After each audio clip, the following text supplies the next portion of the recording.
Welcome to the Numerical Tarot. A new tarot paradigm. An alternative to tradition. An axial system of archetypal crystallography. A transculturally anthropomorphized, life-biased binary influence calculator. A wisdom system and archetype enhancer with harmony of interpretation throughout. The content of all the videos in this series are excerpts, edits and brief summaries from the eBooks All Things Are Numbers and All Things Are Patterns, links below. For a more complete explanation of each idea, additional reading might be helpful. Hopefully the basic ideas come across enough to pique your interest in trying this alternative approach to tarot. Also, in these videos, the voices are not mine, but are artificially generated. Some of the illustrations from the various tarot decks are also generated by artificial intelligence. But all of the content and ideas are mine.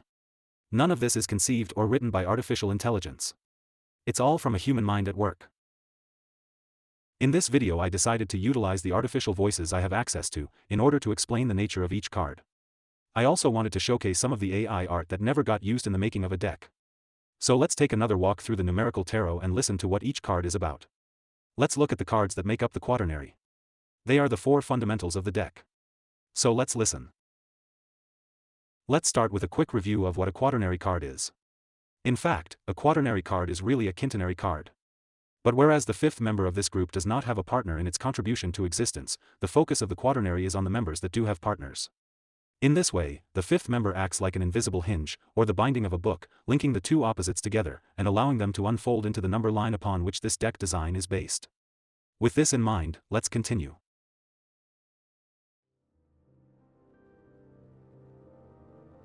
As the fundamental source of a pair of opposites, this quaternary position informs the character of both the 2 and 8, of both the light and dark, or smile versus frown sides of both the major icons and the minor pips. Both the Muse and the Lumina represent an animated spirit. Muse inspires and motivates. Lumina elevates with orgasmic climax. The flow of the Muse is clear. The flow of the Lumina is consistent. Both the Haunt and the Wraith represent a frustrated spirit. Haunt stifles and obfuscates. Wraith sucks the life force out. The flow of the Haunt is vague. The flow of the Wraith is fluctuating. In an earthbound planetary model, this quaternary position represents the substance between the outer limits and the surface, which we call an atmosphere or aquasphere. It's where the gravitational well of an existing entity influences other entities. It represents the warping or displacement of space-time and the flow of dynamic interconnectedness.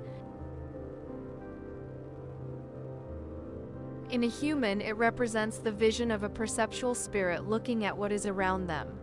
We inspire and elevate each other.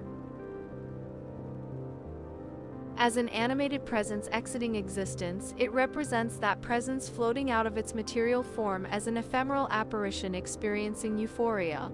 Reversed, it becomes a sinking dysphoria of depression.